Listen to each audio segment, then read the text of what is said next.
real conversations, and some hard truths. Gangs, drugs, and guns. Giving a voice to those willing to sacrifice. We have stories that need to be told. We have lessons that need to be taught. Protect and serve. Welcome to The Quiet Professional. All right. We're here again. It's Nathan Romas with you. And today we have Mike Elliott, president of the Edmonton Police Association, in the hot seat. And I'll give you a little bit of background on Mike. He's from Loon Bay, Newfoundland and Labrador. He was a volunteer firefighter for 6 years. He completed his BA in political science at Memorial University in Newfoundland. Then he enrolled in the Royal Canadian Air Force as a pilot, after which he transitioned over to policing in 2005. And that's when he joined the Edmonton Police Service. He is currently a staff sergeant, president of the Edmonton Police Association, as we said, and also a director with the Canadian Police Association. Mike does a number of advocacy work, and he does this for first responders experiencing mental health issues. And he's received a number of awards and recognition, such as the Queen's Jubilee Medal, the Jim Dempsey Award for Community Service, and the Order of Merit of Police Forces. So welcome, Mike. Thank you. Appreciate it. So we'll start at the beginning for you and tell us kind of what was it like growing up in Loon Bay? Because I don't have a clue where that is. I got you, Nathan. I don't think a lot of people do. It's if anyone can think of the island of Newfoundland, if they look on a map, they think Gander, I guess, would be in the middle, goes straight north to the coast. It's a little town of maybe 120 people. There's no corner store. There's no gas station. There's no street lights. There's literally nothing there. Majority of the people were fisher, and they were on the sea or in the woods, I guess, for log cutting and whatnot. And so it's very, very quiet right now. I think the average median age is probably 70 there now. So it's more of a retirement place than anything. Wow. Yeah. So you had to make up your own, I guess, activities growing up. So it's a lot of time outdoors, a lot of fishing, a lot of time up to the cabin, I'd say, going on skidoo. Or I guess some people say sled, but we always call everything skidoo's home. And or out on the water in some form. So how do you go from growing up there where there's nothing going on, Yeah. as you said, to get into policing? And I guess you also attended college out there. Yeah. So for some reason, I've always been drawn to policing. My mother kept this book that it covered like grades K to 12. And every time you finish a grade, there's a page on the back and said, what do you want to do when you grow up? Mm-hmm. And it was police officer, police officer, police officer. So that's all I've ever wanted to do. When I finished in grade 12, I went to the town of Lewisport, which is, about 30 kilometers away. And that's a local RCMP detachment. I wrote the exam. I remember the corporal coming out and said, hey, Mike, you passed. However, we're looking for Indigenous or we're looking for females. So I'm like, okay, what do I do? And my father is in construction. And he said, Mike, do something with your life. Don't follow me in construction. It's a hard life. It's ups and downs. You follow the economy. Mm-hmm. So off to Memorial University in St. John's. And I got to be honest, I started and I still didn't know what to do. So I took general studies for a year. But I fell in love with political science. I really liked it and obtained my BA. But then I go, well, what do you do with a BA in poli-sci? Going to politics, and it's like, I don't know. So I ended up enrolled in King's College in Nova Scotia for journalism. And my brother flies with Air Canada. And at the time he said, Mike, come on up for the summer and take flying lessons. He said, the flying agency is booming right now. And I said, not a bad idea. So went up, started taking flying lessons, which is on the base in Shearwater, which is across the harbor from Halifax. Got my private license, when I got my, kept going. And met some friends in the military, and they're like, Mike, what are you doing spending all this money, racking up line of credit, et cetera, for your flights? And he said, the military will train you. And I was like, what? I never thought about the military. So the funny part is I remember going and talking to the master corporal in recruiting. And he looked at he said, well, you got a degree, my friend. I know your marks probably are not the best, but degree is a degree. So here we are. So off to St. Jean-sur-Richelieu. C's get degrees, right? Yeah, that's right. So off to St. Jean-sur-Richelieu, just outside of Montreal, for basic training, French training, and off to Portage-la-Prairie, and that's where I enrolled in flight training from there. In Portage-la-Prairie? Portage-la-Prairie. Manitoba? Portage-la-Prairie, Manitoba. And then I went to the Big Two in Moose Jaw for additional training. Then you go back to Moose Jaw again for helicopter training. And from there, I know I was posted here at 408 Squadron, 406 Squadron in Shearwater, 408 here in Edmonton. And while I was here in Edmonton, that's when I met a couple of colleagues of mine.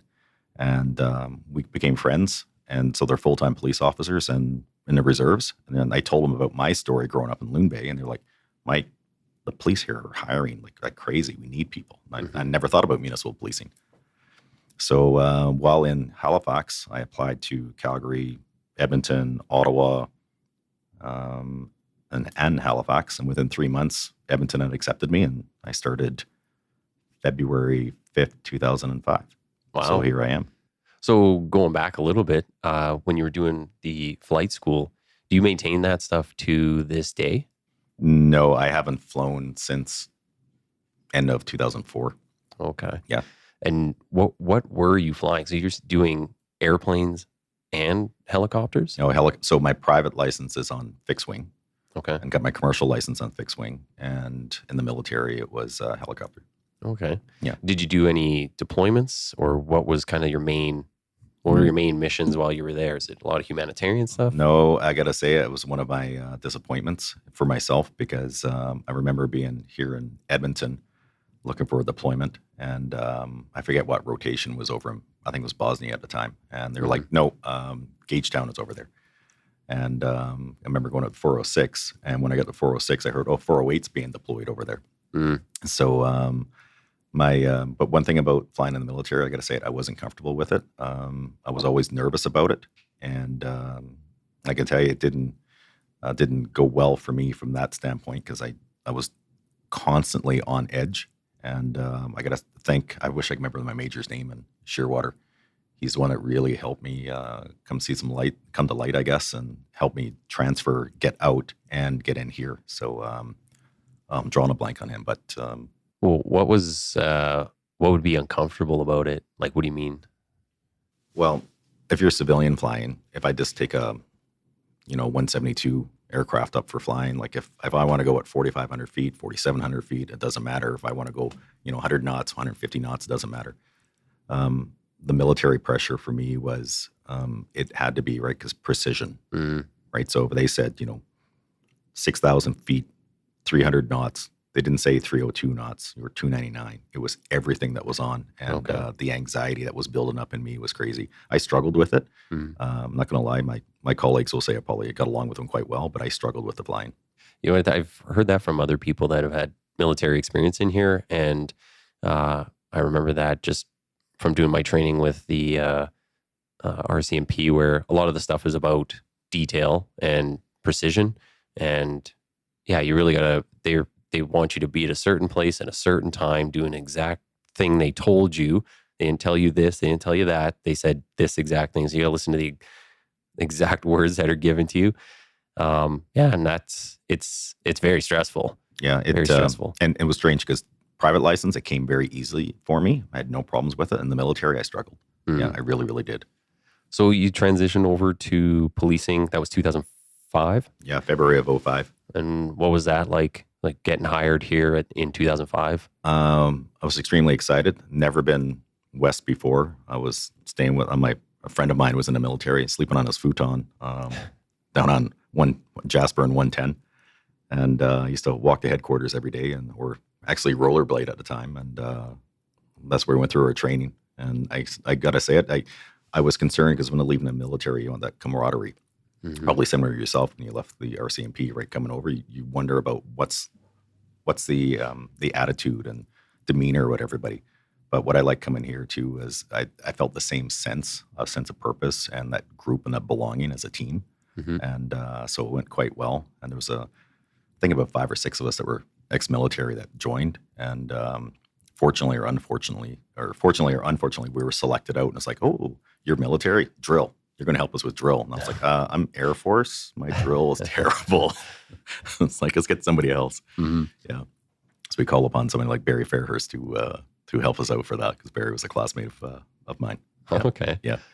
So you get in, and was it the same as it is today? Do you go to patrol first and then you kind of branch out from there depending on what your career aspirations are? Yeah, I always wanted to be downtown, live downtown, and yeah, I ended up going to C4, I think back in the day when it was a little platoon style under Sergeant Dan Doyle was my first sarge.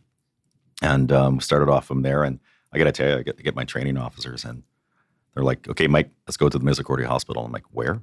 I had no idea about the city. So I had to literally get a map, glue it on my, paste it to my writing tablet. And on days off, I would get, I think it was called Com-Free magazines at the time for real estate. And I would find addresses and I'd have to go and try to find these. And I didn't have a vehicle here either. So taking a bus on foot, trying to find different things. So you didn't have computers in the police cars in that day. It was the MDT. It was a little tiny square, but no, there was no GPS or mapping system whatsoever. Yeah. Okay. Yeah, there's many times there'd be an address coming up and I'm like searching in the map going, where is that? And trying to find a direct route. Yeah, when I was with the Mounties, we had to do that. So I had a big map, like a rural map, and you learn how to read all the different rural roads, townships. Yeah. Even within the town, when you get the new areas, the new development, it's all the same name for a street now. And it's just links, landings, crescents, like then none of that means anything to me. Exactly. So yeah, that'd be even harder. At least I guess here downtown, if you were in downtown, it's a nice grid and it's just numbers. Well, I had to learn this north, even west, I think was a rule that helped me out. But I know as further development came along, I was like, what does that mean? Like Millwoods Road? I have no idea.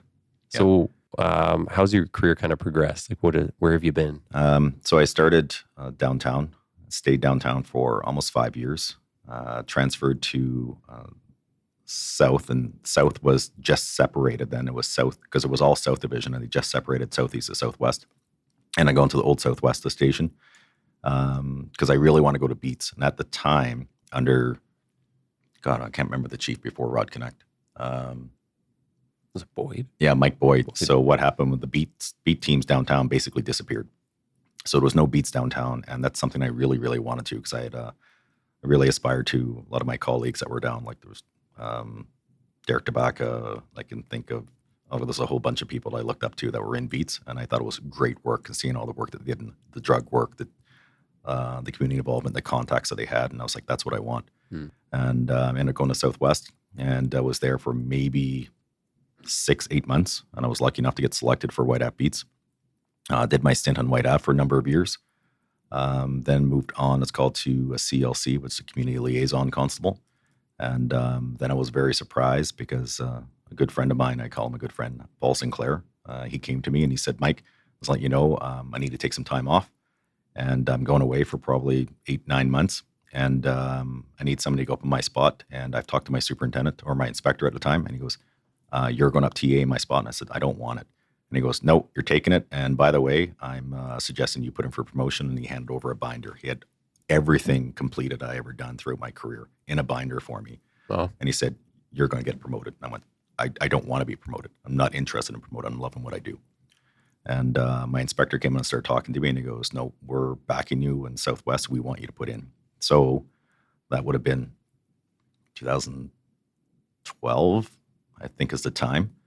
And ended up getting promoted. Went to as a detective and stayed in Southwest Division.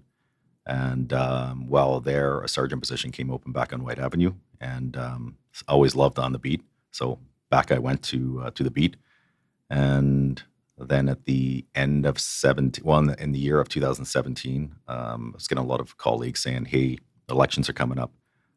You've been in the association, and I should let you know. So I got on in 2005, and in 2007, I was first elected into the association.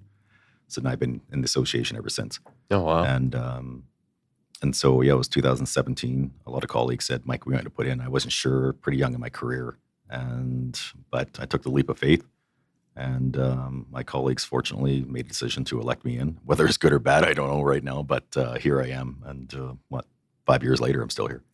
Yeah, because you've been president, 5 years. This is your second term. Yep. Right? Yeah, And they're so 3-year terms. Yeah, in my, I guess the latter stage of the 3-year term, and I'm in year 2 of that, which is coming up now, almost to completion. Okay. So yeah, let's maybe get into some of the association work, which would be the bulk of what we're going to talk about today. Tell us, how's that going? I know it's busy. It's There's always something every day. I got to say I think the association has evolved, and or I should say the work within the association has evolved. It's more scrutiny. It's more litigious than ever seen before.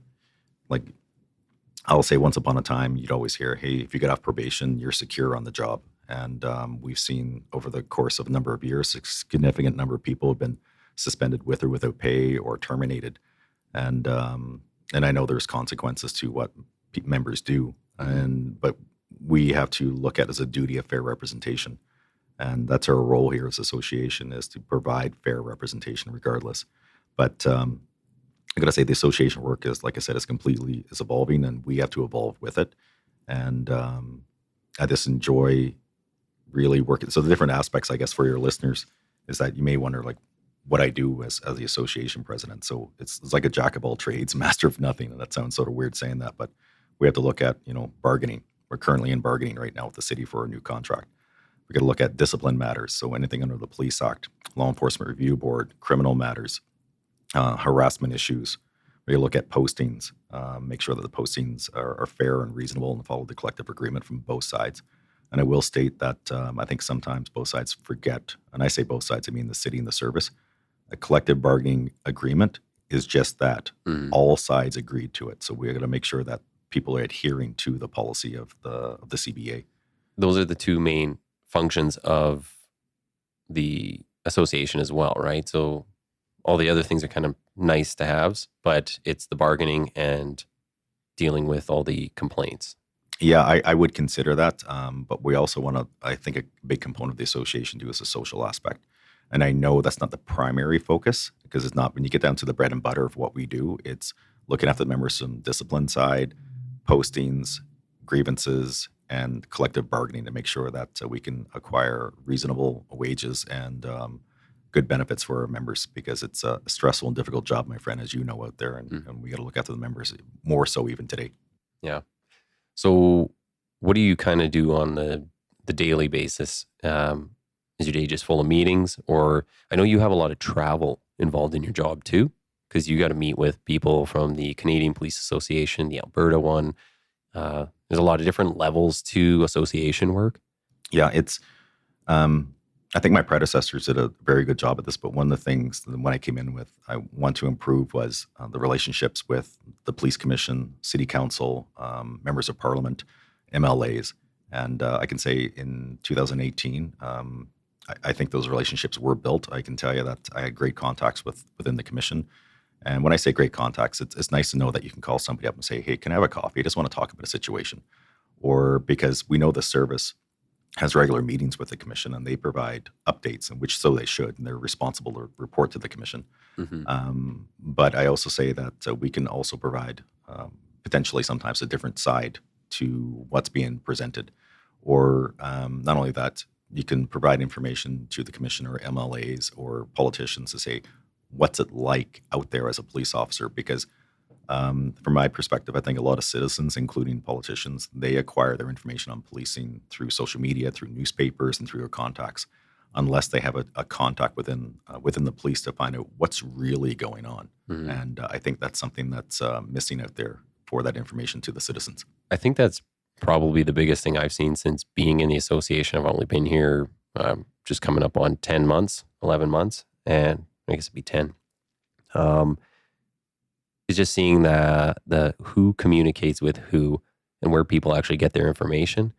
And especially doing this podcast and having those direct contacts, so working front lines and in the gang work, and then having that direct contact with, Tyler Chandro did one of the episodes. We had Terry Bryant in here, Chief Firearms Officer. They get a very different perspective from the people that they talk to. And they're usually talking to the people, looking at things from the top down in a very high up perspective.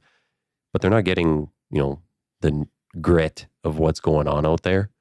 So I think that's missing from what a lot of people are when they're talking about how police respond to things, how they deal with stuff.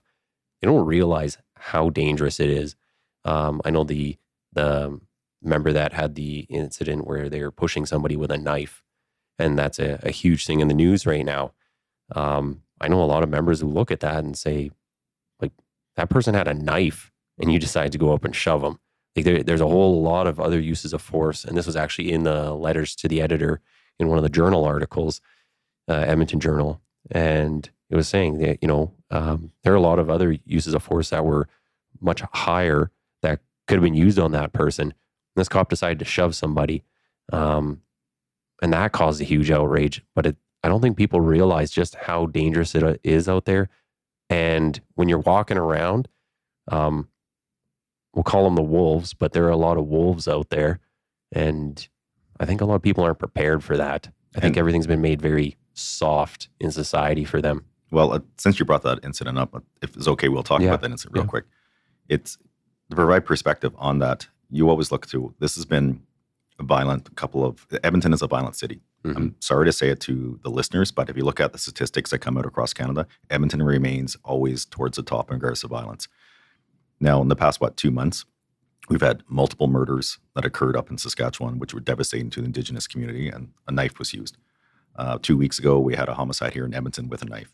We had the homicides in Chinatown, and the people were crying out, we want more police and more contacts in that area. So what do? We bring in more people in that area, and lo and behold, a member gets flagged down of 2 women starting to fight or having a fight.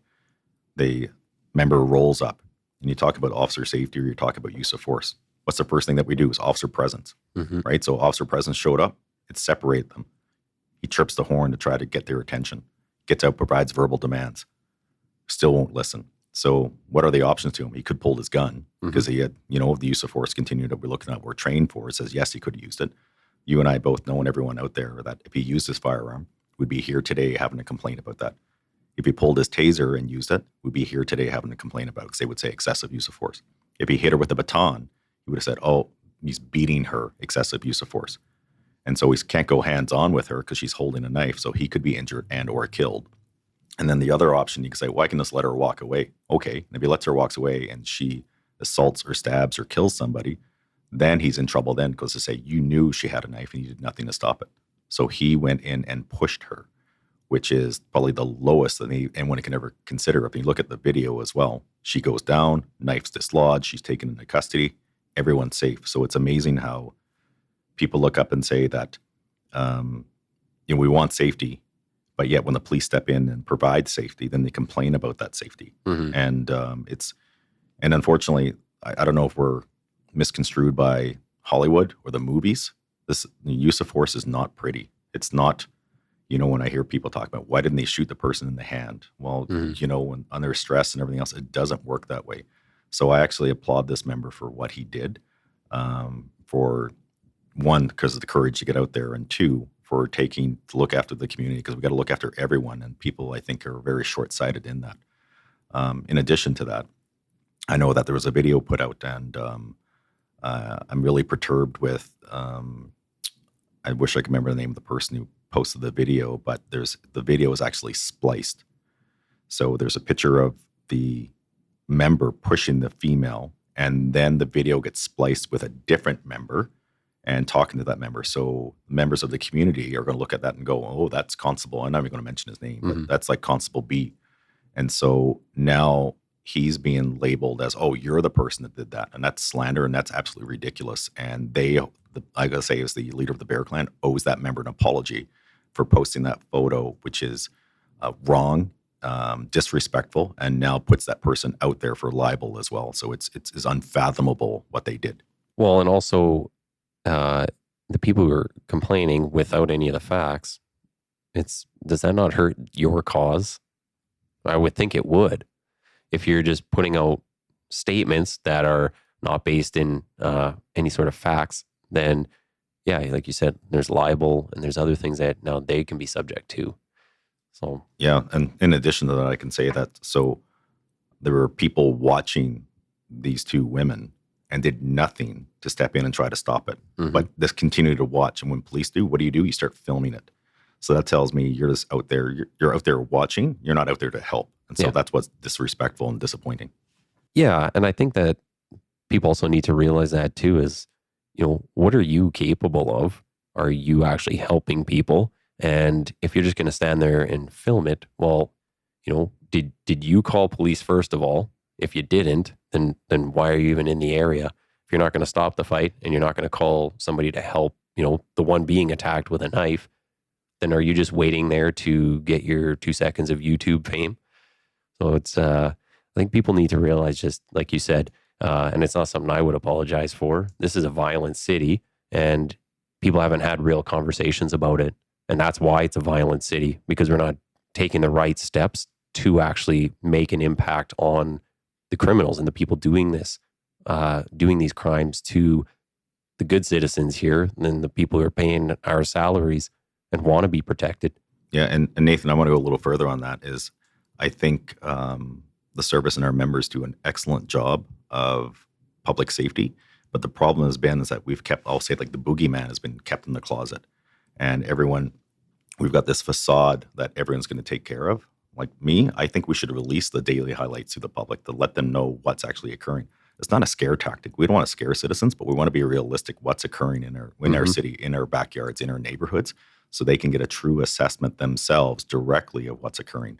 Because right now, they're only getting bits and pieces, because only major headlines, if it gets captured by the media or released by the service, gets out there, or you get a video to see what's going on. Because members do fantastic work in the community every day, but the violent things that are occurring on a daily basis, the general population never hear about. Well, I've said this on other podcasts where we've had some of the guys that we talk to that are involved in, from organized crime to street crime. They say, you used to spend 90% of your budget on fighting crime and 10% was doing other community related stuff. Now you spend 50% of your budget on social justice work and 50% on fighting crime. And I think if you were to show people the real stats and some of the real things going on when they're all tucked in safely in their beds at night, I think they would have a very different opinion on how we spend our budget and whether we would be, defunded or not. I think people would, you would see a lot less of the social justice work going on and a lot more crime fighting. Well, if you want to get to the root cause in this, is like, I find people are quick to always point the finger at police when they're involved in incidents, but no one ever looks upstream to find out what happened for those people to get down here. Why are we involved with them? Yes. Because if you look, only about, I think, between 2 and 6% of all the budgets that go for healthcare actually go to mental health. So you get people who are not getting the required help, and they're released or put out halfway houses or treatment. There's no treatment plans. And then they get into trouble, or they call the police because there's a check on welfare or a social worker needs help with somebody, and we have to respond. And everybody then points the finger at us as saying it's our responsibility, when no one looks upstream from the municipal, provincial, and then the federal standpoint of where things are occurring. All right. So one of the things I wanted to talk about with you was maybe lobbying kind of outside the Edmonton environment, but what the EPA's role is when you look at Alberta going up to the Canadian Police Association and forward. Sure. So in Alberta, the association, the Edmonton Police Association, is also part of the Alberta Federation of Police Associations. So that represents all municipal police services in the province. So, for example, the RCMP, because they're federal, they do not belong to AFPA. So within AFPA, if you look right, so Edmonton's in there. We have Camrose, Tabor, Lacombe, Lethbridge, Medicine Hat, Blood Tribe, Calgary, and we'd like to have the other Indigenous policing agencies join as well. The issues that come up sometimes because they fall under federal, but we do invite them to the table as well, so they're part of in the discussions. And I find one of the benefit of AFPA is when you get a small agency, say such as Tabor, who could have like a dozen members. If they have a serious incident, do they have the support? Do they have the knowledge? Do they have the financial ability to assist their members? So what AFPA can do is step in and help the smaller agencies when they have a situation where somebody's going through a police act complaint, or there's something that's got to be brought up to Court of Appeal that could affect policing right across the province. So one of the benefits, like I said, is AFPA, and so they can also lobby on behalf of citizens and police officers. So one that comes to mind is AFPA lobbied a number of years ago for the pill press reform, right? Because we had significant issues when fentanyl first started coming on the scene. And through the border services, we identified that there were people in BC, Alberta buying pill presses like crazy. And you and I both know, in the average citizen, why would somebody order like 4 or 5 pill presses? What purpose do Yeah. you have other than doing something probably illicit? So lobby the government in that, and that's why I think Alberta was, if memory is correct, one of the first provinces in the country to ban pill presses to be sent in. You have a specific reason to have that. So that's one thing that AFPA can do on behalf of for public safety. And in addition to that, the Edmon Police Association, a part of the Canadian Police Association, and that represents approximately 60,000 police officers across the country. And we meet quarterly basis in Ottawa, and there's representatives right across the country on that. And what we try to do there is also try to lobby the government in regards to public safety and things that will benefit the citizens and benefit the police officers. A couple of things that come to mind was we try to get parole reform. We're still working on that today. And of course, as you know, that's when Albert Folston unfortunately took the life of Ezio Ferrone here. He was out on parole when that occurred, and he was on parole 8 times. But yet, when you breach parole, there's no crime for that. It's just a reporting requirement of which the parole officer has to report that to the parole board, and then they make the decision to revoke that parole and put that person back in. So we've been trying to lobby the government to make that a criminal offense and to be there. But on the flip side, we've been successful too in lobbying the government, because a number of years ago, at the time it was Minister Ralph Goodell, he approved, I forget the exact number on it, but it's for fallen officers. So if a member is fallen in the line of duty, there's a monetary amount that's provided to the family to help them get support and help them through. We know money doesn't resolve the grief of losing a loved one, but we know at least there's something there to help that family move forward when that loss that's out there. But we're continually within the CPA having meetings with the Minister of Justice, Public Safety, the Public Safety Committee under Tom Stamatakis, who's the president of the CPA. Wealth of knowledge, and it's good knowing that an issue may pop up here, and we can make that phone call or email to our colleagues in Ottawa, going, "Hey, this issue. Is anyone else seeing this?" And that's quite frequently. That's what's so important about the communication across the country, because something could happen in Montreal, and we'll get an email from the Brotherhood out there, and they'll come across and go, "Hey, are you experiencing this issue in Alberta? What's going on in BC?" Same with collective agreements. We share information, because when we want to have benefits that are beneficial to the members, it's nice to know what other agencies are acquiring, and so that continues to be the benefit with that ongoing and open correspondence. So where's the delineation between the association and the police service when it comes to lobbying? Because I would almost think, would the police service not be the one that wants to go and lobby for law changes, maybe, or legislation? Well, the police services don't necessarily go it on their own, because they have to stay apolitical. They can't get involved. However, you do have so in Alberta, you have the Alberta Association Chiefs of Police, and you also have the Canadian Association of Chiefs of Police. So they meet regularly, just like associations here, and they come up with their thoughts and processes, what would be beneficial for services and for public safety. So they will try to implement change as well. So that's another mechanism that's being used, and we do work hand in hand sometimes with the Canadian Association Chiefs of Police, with the Canadian Police Association, and because there's many topics that come up that we're in line, and we have mutual benefit to for both the public safety and for our membership. Okay. So what would you say are some of the biggest issues right now that are kind of facing police? So I would imagine social media, use of force always comes up in that. What other issues are kind of the big ones right now that you're trying to either change perceptions or legislation to? There's a couple of aspects, I think, that's right across the country. So just recently had a meeting in Fredericton with our colleagues across the country. We noticed that retention of members and recruitment is an issue from coast to coast to coast. And that's problematic. And of course, we're trying to think outside the box, because historically, what do we try to do? We almost use the term steal from one another, because, Halifax will send a recruiting team to, say, Regina to try to recruit for people. We will send a recruiting team to Halifax to try to get somebody to come out. So I know they have been somewhat effective, but I think we got to think of new ideas. But however, it's very difficult to recruit, because I can see why, because policing just within itself is very demanding. Now you've got the public scrutiny from politicians and who don't actually take the time to get the full story or try to find out what's going on. And they put a comment out there. And of course, they're a politician, so people are going to pay attention to what he or she has to say. And they can put out misleading information or inaccurate, or they're not waiting for the full information to come out.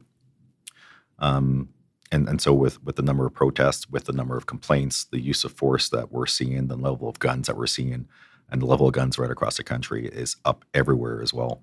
So I know it would be very hard for recruiting and retention when you are criticized nonstop, and that affects morale.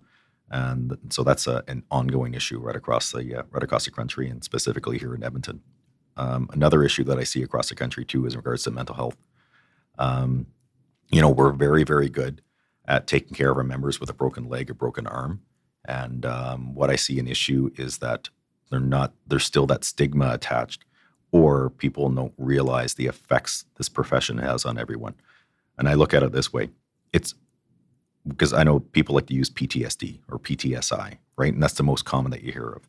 It's only in this profession, it's only a matter of time before you acquire some type of disorder. And what I mean by disorder is it could be PTSD, it could be anxiety, it could be depression, it could be sleeping issues, eating issues.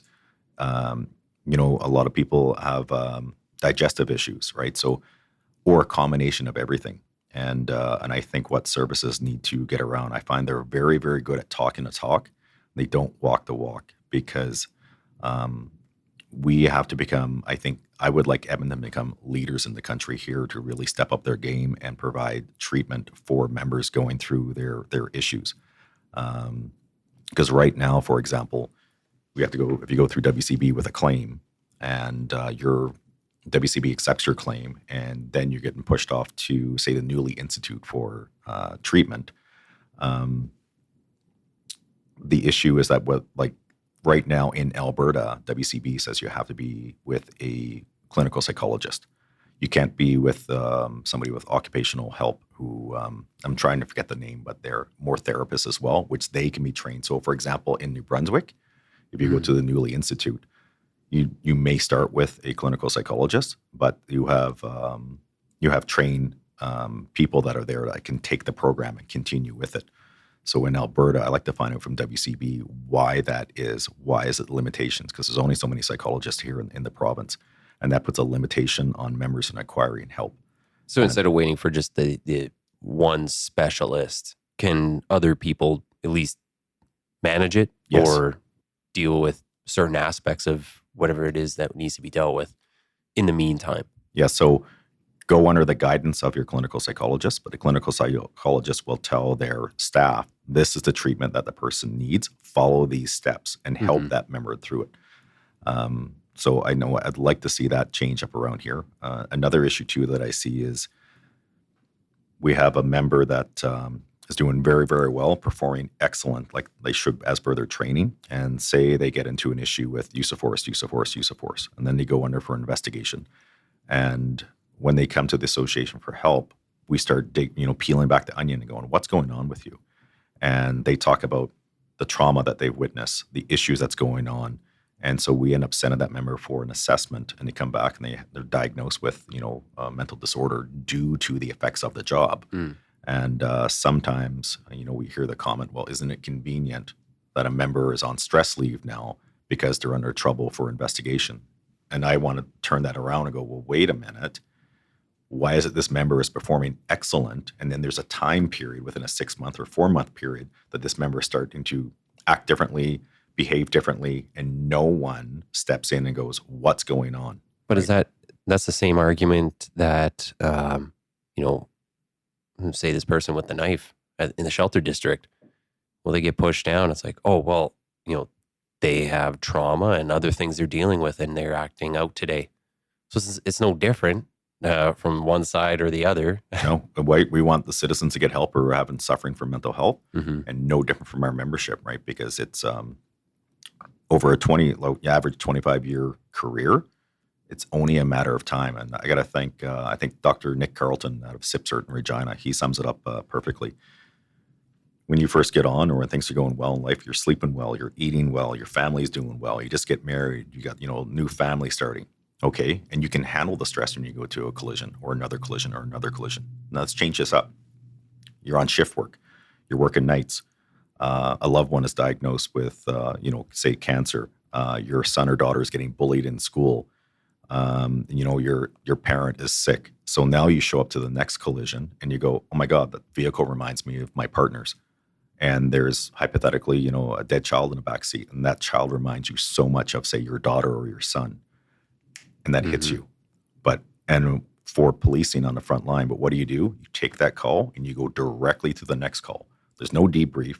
There's no de-stressing. There's no opportunity to go see, to get help for that. And it's just call to call to call to call to call. And this builds up and plays an effect on members. And I think that's what's missing with management right across the country, that they don't realize that's going on. And like I know in Edmonton, I love EFAS, Employee Family Assistance Program that we have in early intervention, but it's almost like it's up to the member to go seek help. Well, it's like a frog in a pot of water. You turn that pot on, it starts to boil. You don't realize it's boiling until next thing you know, you're in it. Yeah. Right. So that's why I go, we have mandatory weapons qualifications, mandatory fitness training. We have mandatory GDM days. Well, where's the independent, I don't like that we're using the word mandatory because it sounds like it's discipline-wise, but where's the mandatory health checks on members, especially in patrol? We have it in major areas such as ICE, for child exploitation, sexual assault unit, child protection, where they have to go get an assessment every 6 months. Frontline members should be the exact same way because they're the ones who are seeing it day after day, hour after hour with zero break and zero opportunity to de-stress. And I think that comes down to some of the management too. So your sergeant or staff sergeant, if they're just pushing everybody, take the next call, give your people a break and make sure you pay attention to your people and just kind of see if you can notice some cues maybe.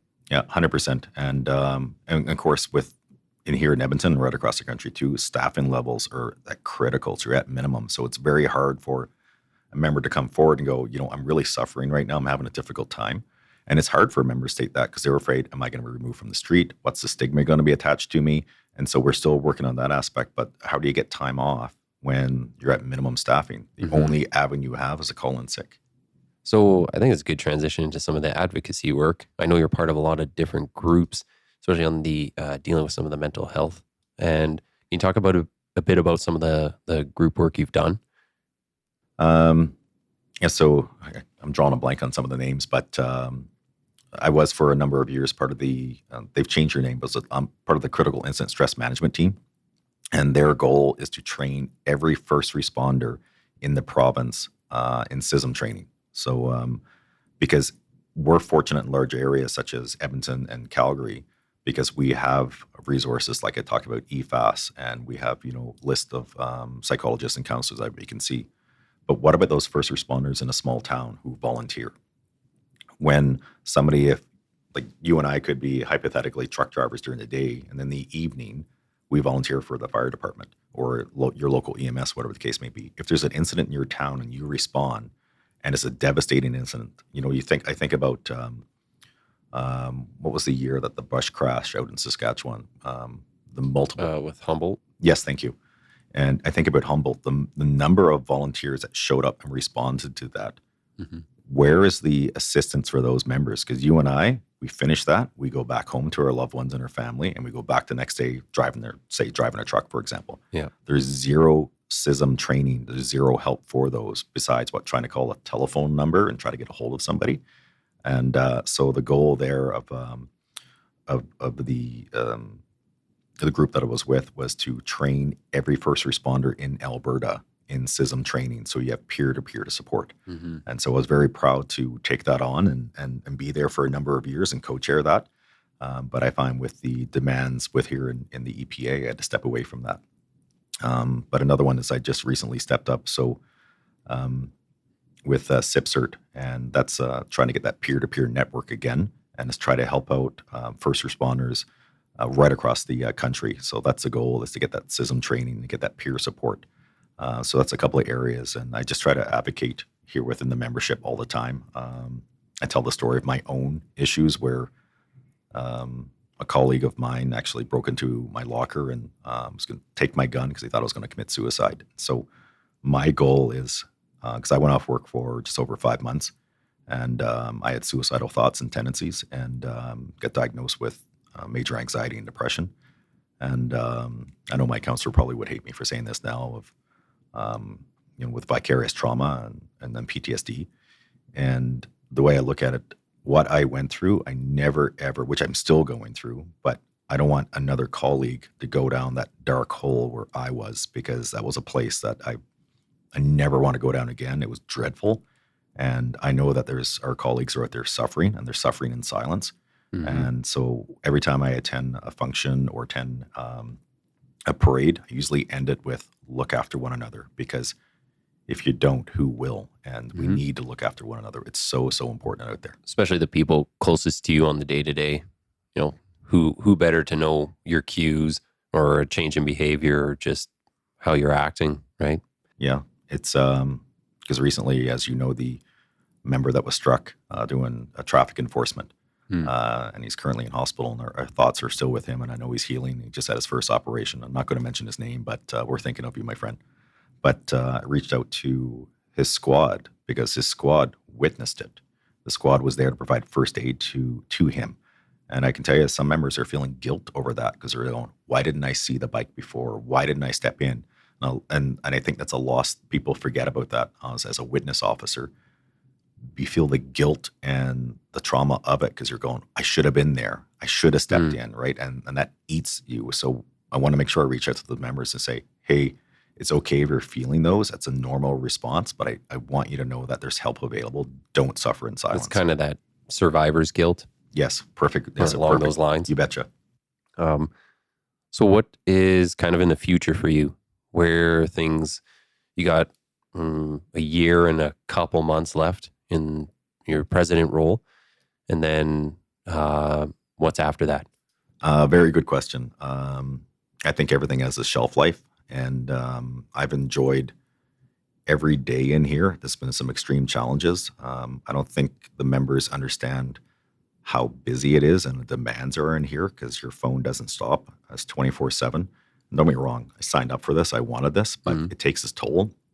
But I know there's some great young members coming up on the board that I see a bright future, and it's time to, pass the torch on and carry on, because I look back at my predecessors, from Pete Ratcliffe and, Tony Simeone was a mentor to me, and, Bob Walsh was there, and I've had some great people on this board, Maurice Berder, Curtis Hoople. There's so many colleagues out there that I think highly of, and they've helped me through the way and through my ups and downs, but it's going to be a time for me to move on. I'll go back to the service wherever HR decides to put me, and just help from that end, but it'll be time to move on here. But I love every second in here. Do you know what you're going to try to go back to when you get back on the street, or because you're coming out as a staff sergeant, any particular role you're looking for? Oh, there's a couple of things in mind, but at the end of the day, it's, members' wellness has always so important to me, and I'd like to be in some capacity to help them in that way. But I haven't been placed yet by HR, so HR will determine where they need me, and wherever it will be as a watch commander or whatever the case may be, I'll take that on and I'll do the best that I can. But I know that the association's ingrained in me, so I know wherever I end up, I'll still be looking out for the members' wellness and watching their reports to make sure that they're protected for the Police Act and the regs. That's good to hear. So we're kind of coming up to the end of the time, so I keep you around about an hour. How can people best connect with you, reach out to you, follow whatever you're putting out there? Yeah, I try to stay active on social media. Of course, the membership can try to get hold of me anytime via email or phone. But I'm on Instagram. I think I'm under I can't remember. I think it's Mike Elliott _EPA, I think. On Twitter, I'm at AFPA Elliott, AFPA ELLIOTT. And that's the main two areas that I focus on to educate and provide perspective to the people out there. But people got to realize too that social media is its own beast. And I think we often forget too that we think that's the bulk of the population, which is not. So I just use social media as an avenue an additional avenue to put information out and to dispel myths and provide perspective, because I think the citizens, and especially the membership, deserve to have their side told. Yeah. Yeah, I would highly caution people not to use social media as their go-to for news. No, It's definitely not 100% on that, trustworthy. my friend. So, all right. Well, appreciate you coming in today, and we'll look to have you on maybe more frequently and get some more updates. No, I appreciate it, Nathan. Thank you so much. Great. Thanks.